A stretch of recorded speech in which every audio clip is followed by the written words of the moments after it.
Painting one tulip petal and learning about shine area and dealing with multiple colors on one subject.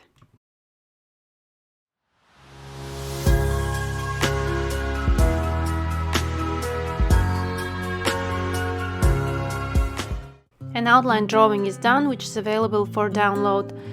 This tulip petal is slightly enlarged to get those details really worked through. And now with an elastic eraser, I'm removing the excess amount of graphite off the paper. It's important to leave as less graphite marks visible as possible.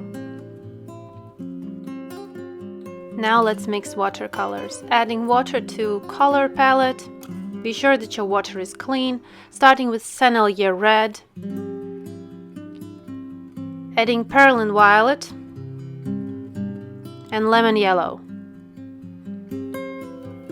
For the next one, I'm using Alizarin Crimson, it's cooler red. For the third one, lemon yellow and Sennelier Red. Lamb black mixed with lemon yellow, and adding Manganese Violet. Testing on a piece of paper. Look at your reference and see if your colors match. You can use any other pigment that you have, experiment, try, and find the right color that you already have. Now let's start painting. First, applying water to 1/2 of this tulip petal. Be sure that your water after color mixing is clean and your brush is also clean. Because of the shiny areas, we need to start really fresh and clean. Applying water just enough for watercolors to be moved. Taking color mix of lemon yellow with Sennelier Red and going over the left side of this tulip petal, and at the bottom part adding lemon yellow, using round simple synthetic brush for these first layers because I just need a smooth area applied, nothing detailed. We don't think about details right now, we just need a very nice base color to start painting. Be careful with the edges, don't go over them. And the left side of this tulip petal, there's a lot of yellows. It is slightly curved and a light is shining through that red color and creating more yellowish color. Adding Sennelier Red to this left side, carefully moving pigments into each other, not over mixing. With the clean and dry brush, you can lift the pigment from the paper if you somewhere painted where you don't have to paint. At the upper part of this tulip petal, I'm adding Alizarin Crimson because there is a cooler area of red, and Alizarin Crimson is much cooler pigment than Sennelier Red, for example. Be careful with the edges. You can slow down here video and work at your own pace. And that part where is the shiny area, I'm with a clean and dry brush lifting out the pigment. While my area surface is still wet, I can lift watercolors very easily. Going to the right side of this tulip petal, applying water and starting with Alizarin Crimson. This side is much cooler compared to the left side. Also careful with the edges.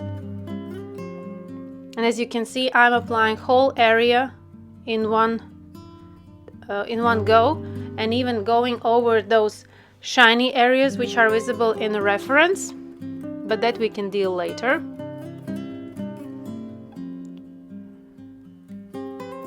Everything is painted in really light and transparent watercolor layer.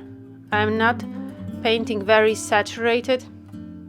Everything is very light and moving quite quickly while my surface is wet, so I can push my watercolors where I need, and when I need I can lift out. For example, now I'm lifting the area where is this shiny spots on the right side, also in the middle part.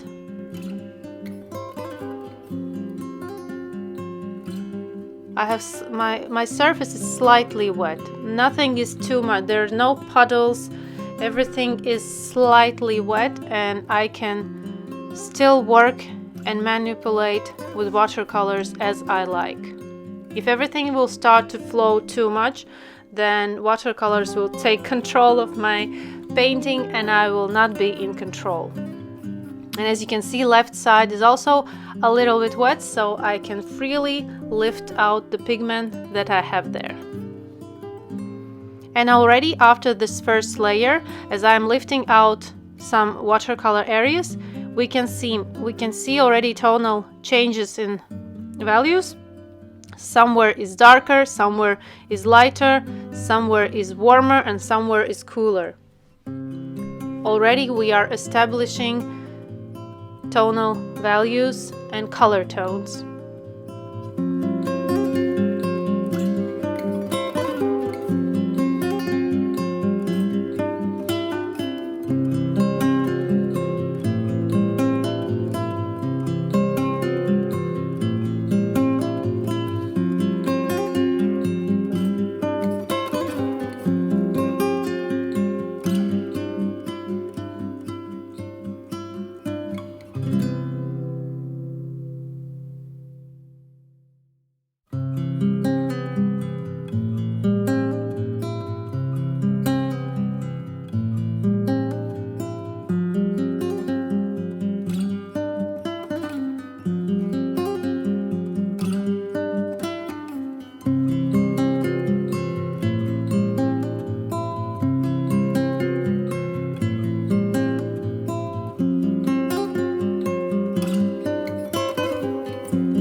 Now I'm at the finishing stage of painting this Tulip Petal, which is Parrot Tulip Petal.